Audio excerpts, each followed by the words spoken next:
председателот на владата, кај од негова страна имаме оптимизам, не довери оптимизам и би требало за брзо време да излезе он самиот заедно со Сега да зборуваме за една друга страна, во Поверете. здравството. Тоа е за одговорноста. Сега се борете се согласува и јавноста, општеството дека докторите се со ниски примања, но од друга страна ние имаме многу случаи во здравството за кои што нема никаква одговорност.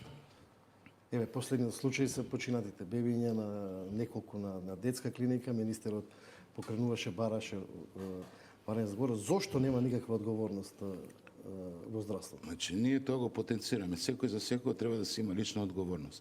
Исто лична одговорност немаше за пациентите што се случило лани со онкологија. Уште немаме завршен Многу крај. случаи го зема како последен, иако има месечно по еден случај. Значи, потребно е јавното обвинителство, судиите, да покренат процес за секој, да одговара лично за своите грешки кои што ги има во текот на лекувањето за дечињата, за онкологија, зашто нема, тоа треба да се прават некои. Мене ми се чини дека со доаѓањето на новата власт сите овие проблеми, сите овие случаи би требало да се решат според